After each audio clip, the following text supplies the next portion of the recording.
आज के इस कार्यालय उद्घाटन के अवसर पर मेरे साथ उपस्थित भारतीय जनता पार्टी के बहुत ही जुझारू, कर्मशील और लोगों से जुड़े हुए ऐसे प्रदेश के अध्यक्ष श्री दिलीप घोष जी, हमारे राष्ट्रीय महामंत्री और यहाँ के प्रभारी श्री कैलाश विजयवर्गीय जी, हमारे राष्ट्रीय उपाध्यक्ष और हमारे वरिष्ठ साथी भाई मुकुल रॉय जी, हमारे शिव प्रकाश जी, लॉकेट चैटर्जी जी, राहुल सिन्हा, अनुपम हाजरा राष्ट्रीय मंत्री, सम्मानित मंच और यहाँ भारतीय जनता पार्टी के सभी वरिष्ठ पदाधिकारी, कार्यकर्ता बंधु और प्रदेश के 9 स्थानों से जुड़े हुए हमारे इलेक्ट्रॉनिकली जुड़े हुए, डिजिटली जुड़े हुए हमारे सभी वरिष्ठ पदाधिकारी और कार्यकर्ता बंधु, सबसे पहले तो मुझे बंगाल की धरती पर आने का मौका मिला है और ये धरती जो स्वामी विवेकानंद जी की धरती है, ये गुरुदेव रविंद्रनाथ टैगोर जी की धरती है, बंकिम चंद्र चटर्जी की धरती है, नेताजी सुभाष चंद्र बोस जी की धरती है, सम्माननीय हमारे विचारक श्री अरबिंदो जी की धरती है और हमारे श्यामा प्रसाद मुखर्जी जी की धरती है। ऐसी पवित्र और दुनिया और देश को दृष्टि देने वाली धरती को मैं नमन करता हूं और इसके माध्यम से करोड़ों लोग जो यहाँ बंगाल में बसते हैं उनके लिए ये आग्रह भी करता हूं कि हम सब लोग बंगाल की संस्कृति को जीवित भी रखेंगे और उसको आगे बढ़ाने के लिए जो महापुरुषों ने योगदान किया है उसके साथ अपने आप को जोड़ते हुए इस संस्कृति को और आगे बढ़ाने का हम काम करेंगे। मित्रों, भारतीय जनसंघ का, भारतीय जनता पार्टी का बंगाल से विशेष रिश्ता है, बंगाल से विशेष संबंध है और कई बार लोगों को शायद इसकी जानकारी नहीं होती कि भारत में जनसंघ को पहले शुरू काल में 2 राष्ट्रीय अध्यक्ष मिले हैं तो वह बंगाल से मिले हैं। इसको हमको ध्यान में रखना और हमको यह भी ध्यान में रखना चाहिए कि जनसंघ की स्थापना ही स्वर्गीय श्यामा प्रसाद मुखर्जी जी की प्रेरणा से शुरू हुई थी। और श्यामा प्रसाद मुखर्जी कौन थे?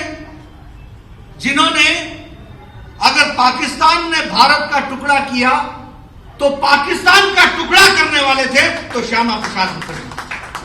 आज जिस धरती पर हम खड़े हैं, जिसे हम पश्चिम बंगाल कहते हैं, इसको बचाना, इसको भारत के साथ अक्षुण्ण रखना, इस काम को बखूबी किया था तो श्यामा प्रसाद मुखर्जी जी ने किया, जिन्होंने अपना जीवन इस बात के लिए दे दिया और उन्होंने जीवन अपना इस बात के लिए लगाया।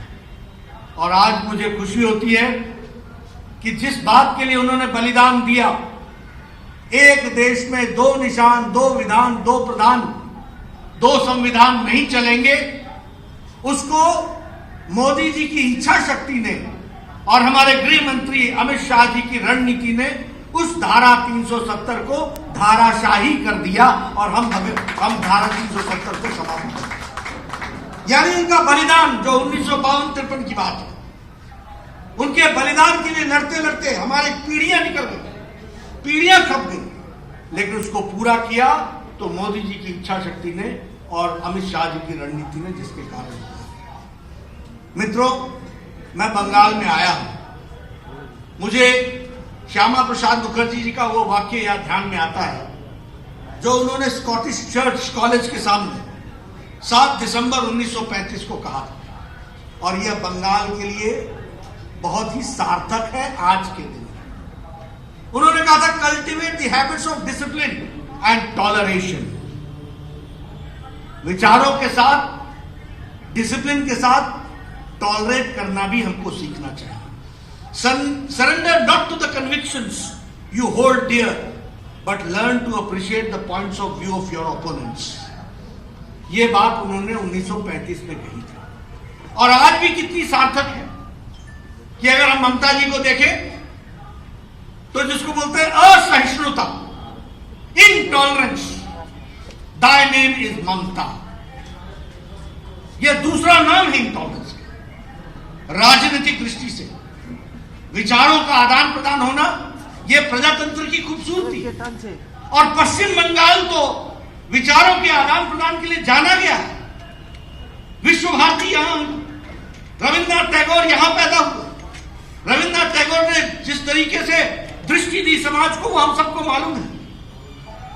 श्री अरविंदो जिन्होंने विचार दिया, उस विचार में नहीं सिर्फ देश, अंतर्राष्ट्रीय विश्व संबंध की दृष्टि से भी उन्होंने एक दृष्टि दी थी। लेकिन आज मैं देखता हूं कि यहां इनटॉलरेंस किस तरीके से बढ़ता चला है। मित्रों, आज मैं कार्यालय के उद्घाटन के लिए आया हूं। मुझे खुशी है कि 9 कार्यालय भारतीय जनता पार्टी के आज समर्पित हुए। जैसा कि हमारे बता रहे थे कि आगे चलकर के 38 कार्यालय बनने हैं। यह भारतीय जनता पार्टी का दोनों तरफ का ग्रोथ है, हार्डवेयर का भी और सॉफ्टवेयर का। भारतीय जनता पार्टी के कार्यकर्ता भी बढ़ रहे हैं और कार्यालय भी बढ़ रहे हैं। इस बात को हमको समझना है। मित्रों, यह कार्यालय मोस्ट मॉडर्न तरीके से सुसज्जित होगा। इसमें ई लाइब्रेरी होगी ताकि कार्यालय पे कार्यकर्ता अपना विकास कर सके।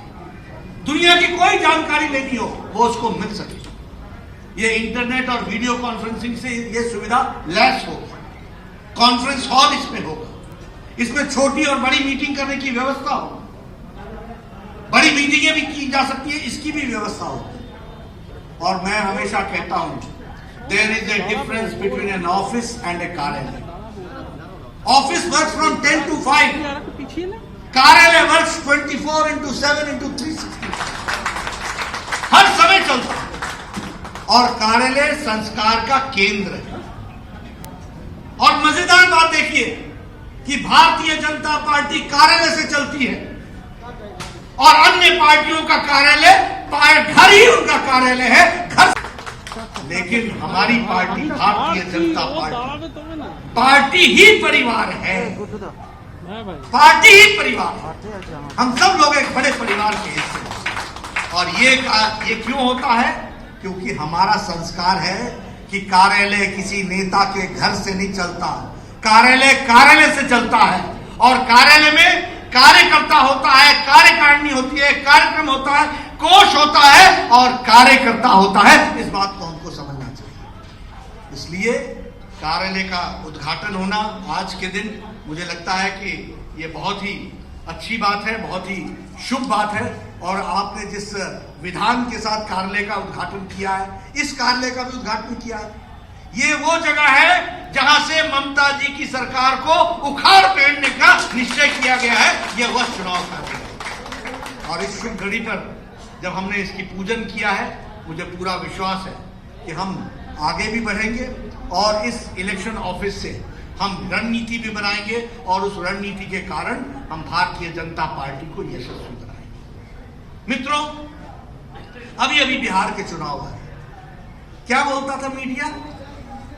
क्या बोलते थे सेफोलॉजिस्ट? क्या बोलते थे सारे पोस्ट इलेक्शन के प्रेडिक्शंस? बीजेपी नहीं, बीजेपी नहीं। उनको मालूम नहीं था कि ये नरेंद्र मोदी जी की सरकार है और गांव में लोगों की आस्था मोदी जी के साथ जुड़ी हुई है। इसलिए बिहार में फिर से हम सरकार बना सकते हैं। और बिहार में चुनाव नहीं जीता हमने गुजरात के 8 में से 8 सीटें जीती। हमने उत्तर प्रदेश की 7 में से 6 सीटें जीती। हमने मध्य प्रदेश में 28 में से 21 सीटें जीती। हमने कर्नाटक की 2 सीट जीती। हमने तेलंगाना में दुबाका जीत लिया, धमाका कर दिया। हमने मणिपुर की सीट जीत ली और ग्रेटर हैदराबाद म्युनिसिपल कॉर्पोरेशन की सीट भी हमने जीत ली है। यह हम आपको बताना चाहते हैं। और बिहार में हमारा स्ट्राइक रेट 67%, 110 सीटें लड़ी, 74 सीटें जीती, 19.5% वोट आए। जिस तरीके से मोदी जी ने कोविड का मैनेजमेंट किया, दुनिया ने इसको सराहा। दुनिया ने और देश के लोगों ने उस पर मोहर लगाई है। इसलिए मित्रों, अभी कल राजस्थान के बीडीसी और जिला परिषद के चुनाव हुए। एक तरफा फैसला किसानों ने भारतीय जनता पार्टी के पक्ष में दिया है, ये हमको समझना है। ये शहर की सीटों का चुनाव नहीं था, ये गांवों का चुनाव था, ये जिला परिषद का चुनाव था, ये बीडीसी का चुनाव था, ये किसानों का आशीर्वाद लेने का समय था और किसानों ने अपना आशीर्वाद भरपूर भारतीय जनता पार्टी को राजस्थान में दिया है। ये हमको ध्यान में रखना चाहिए। इसलिए मित्रों, जब चुनाव की बारी आती है तो भारतीय जनता पार्टी हमेशा आगे बढ़कर के इसमें हिस्सा भी लेती है और विजय सिंह है। बंगाल में भी भारतीय जनता पार्टी ने एक लंबी लड़ाई लड़ी है। मुझे याद है कि एक समय था 9 साल पहले, हमारा वोट प्रतिशत 4 था, 4। 2014 में हमारी सीटें हो गई 2 और हमारा वोट प्रतिशत पहुंचा 18 और 2019 में हमारा सीटें पहुंची 18 और हमारा वोट प्रतिशत पहुंचा 40 और अभी 2021 के चुनाव में भारतीय जनता पार्टी 200 सीट पार करेगी और सरकार बनाएगी। इस बात को हमको समझना है।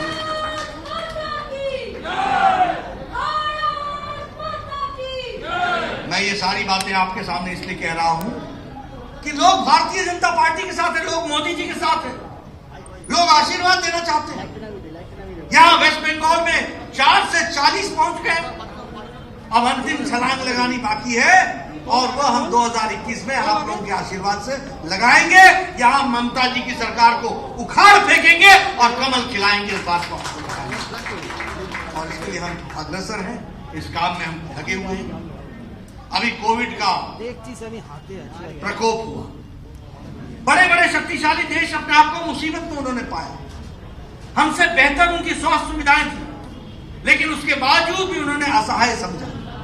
लेकिन मोदी जी ने 130 करोड़ देश को समय पर लॉकडाउन करके बचा लिया और स्वास्थ्य की व्यवस्थाएं खड़ी की और स्वास्थ्य की व्यवस्थाएं खड़ा करके इस देश को आगे ले जाने का काम मोदी जी ने किया। जब जरूरत थी तो कहा जान है तो जहान है, और जब हम जान बचाने के लिए तैयार हो गए तो हमने कहा जान भी है और जहान भी है, दोनों की रक्षा होगी, दोनों को आगे बढ़ाएंगे। प्रधानमंत्री गरीब कल्याण पैकेज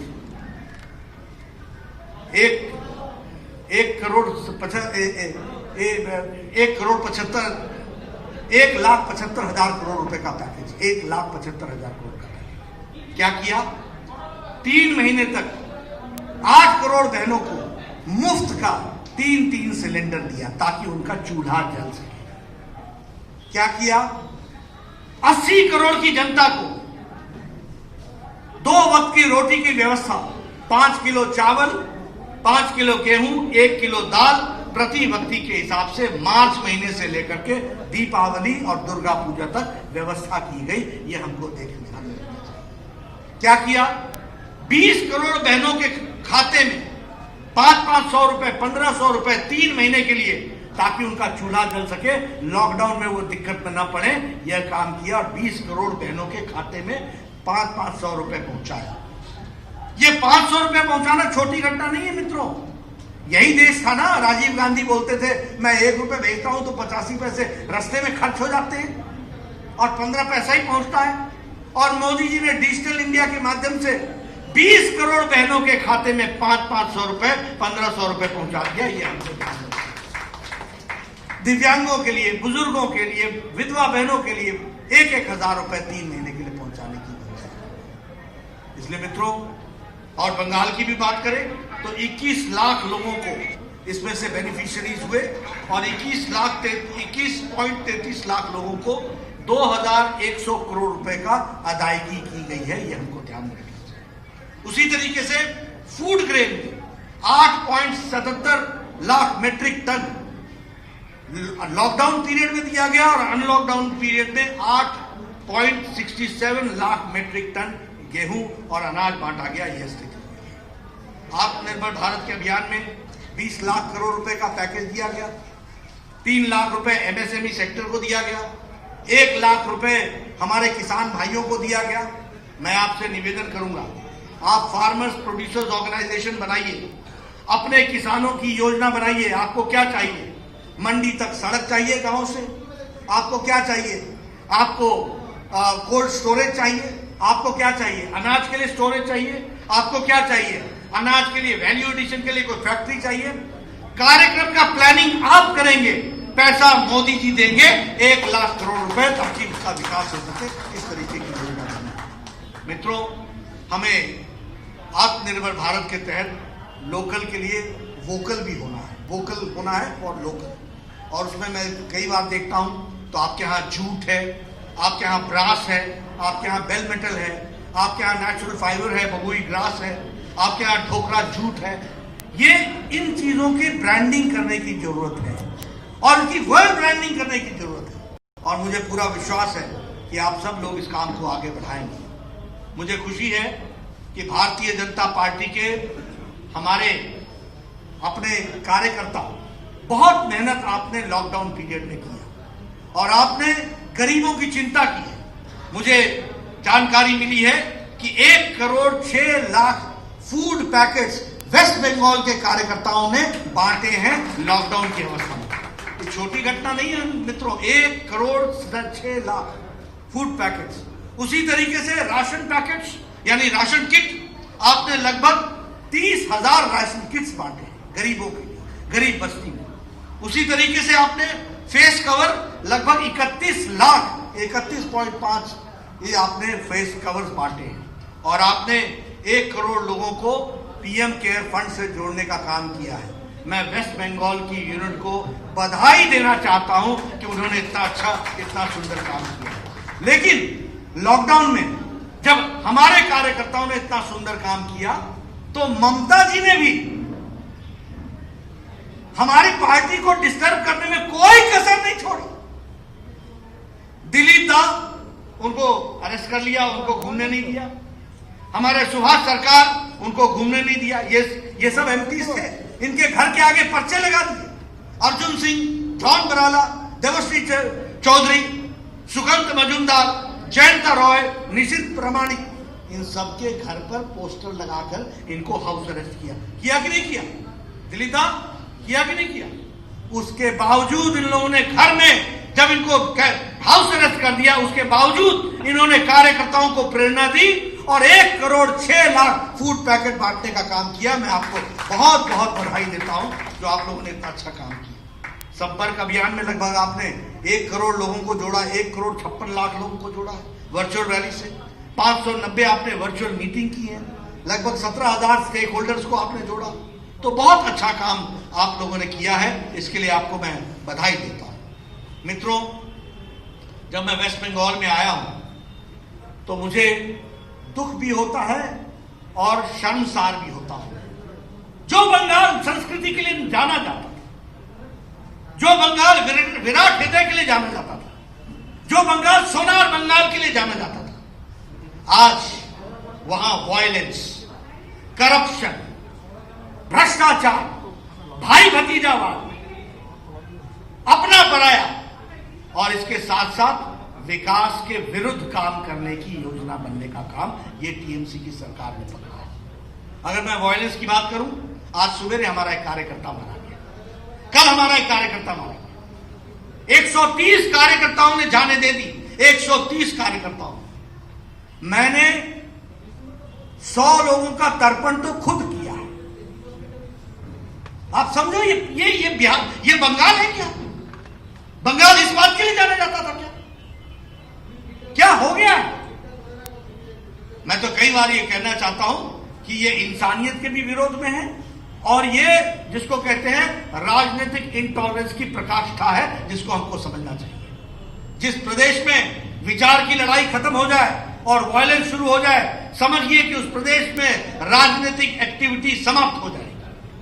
लेकिन मैं बधाई देता हूं अपने कार्यकर्ताओं को, हिम्मत के साथ जुटे हुए हैं, हिम्मत के साथ।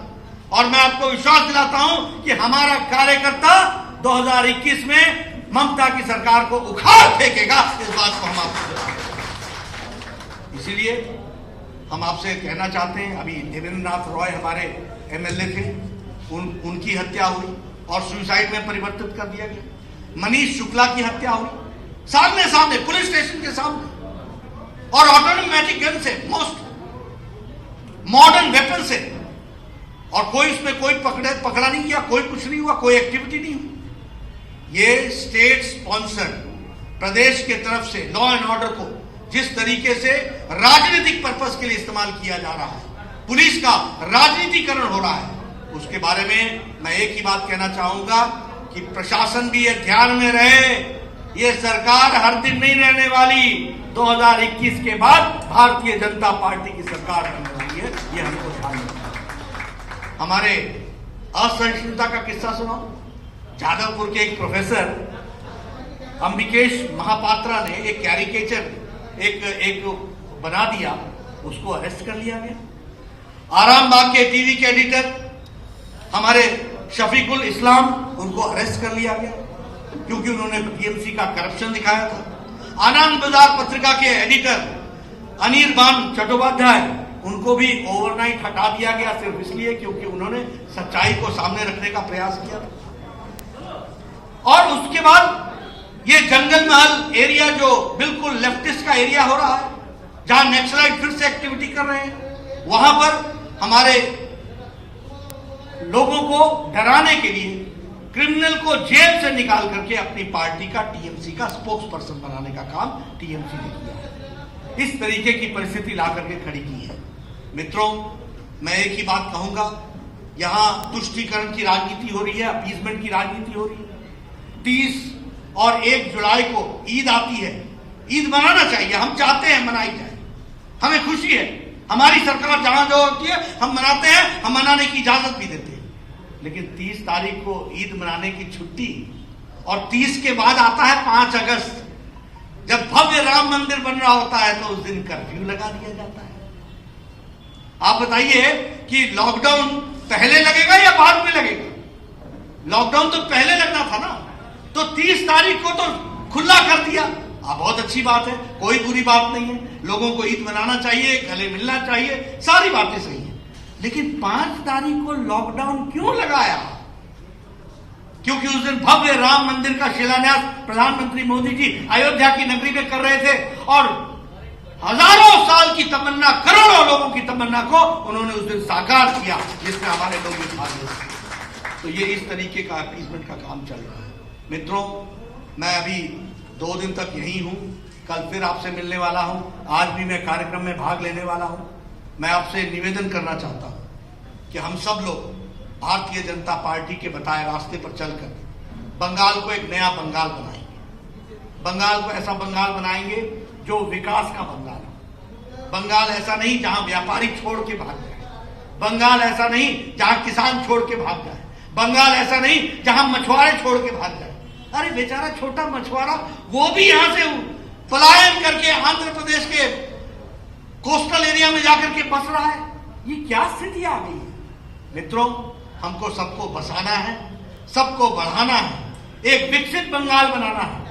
आज फीमेल डोमेस्टिक क्राइम में सबसे आगे बंगाल, ह्यूमन ट्रैफिकिंग में सबसे आगे बंगाल, और बंगाल में भी टी स्टेट गार्डन में ट्राइबल्स, सबसे ज्यादा ह्यूमन ट्रैफिकिंग यहां हो रही है, सबसे ज्यादा वायलेंस यहां हो रहा है, सबसे ज्यादा रेप केसेस यहां हो रहे हैं।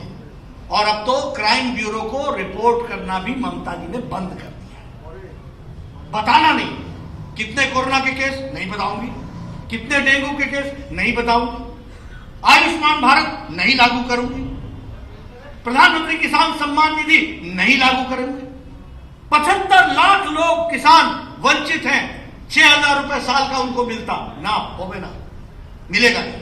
हेल्थ कवर हर साल मिलना चाहिए ताकि गरीब स्वस्थ रह सके, ये मोदी जी की योजना है। इसको लागू करना है कि नहीं करना है बंगाल में? बताइए, करना है कि नहीं करना है? प्रधानमंत्री किसान सम्मान निधि देनी है किसान को कि नहीं? वो बीज खरीद सके, वो फर्टिलाइजर खरीद सके, वो अपना विकास कर सके, वो अपने खेती में अपना योगदान कर सके। करना है कि नहीं करना? अगर ये करना है तो ममता को हटाना है, बीजेपी को लाना है, कमल खिलाना है, और आगे विकास का नया हमको आगे अध्याय रखना है। इसको हमको ध्यान में रखना चाहिए। मुझे पूरा विश्वास है, आज ये 9 कार्यालय समर्पित हुए हैं। आदरणीय मोदी जी का सपना है हर जिले में एक अच्छा कार्यालय होना चाहिए। अमित भाई शाह ने उसको रूप दिया है। 400 से ज्यादा कार्यालय बन गए हैं और मैं ये विश्वास दिलाता हूं कि 2 साल के अंदर सारे देश के जिला में कार्यालय बन करके तैयार हो जाएंगे। इस तरीके का हम काम करेंगे। आज मुझे इनके उद्घाटन करने का मौका मिला, आपने ये मौका मुझे दिया, आपका बहुत बहुत धन्यवाद। हम फिर मिलेंगे और आगे मिलकर के पार्टी को आगे बढ़ाने का काम करेंगे। बहुत बहुत धन्यवाद। नमस्कार, मैं हूं मानक गुप्ता। अगर आपको हमारा ये वीडियो पसंद आया हो तो इसे लाइक और शेयर जरूर करें और हां, हमें सब्सक्राइब और फॉलो करना ना भूलें ताकि आप देश और दुनिया की कोई खबर मिस ना करें। तो जुड़े रहिए हमारे साथ और देखते रहिए न्यूज़ 24।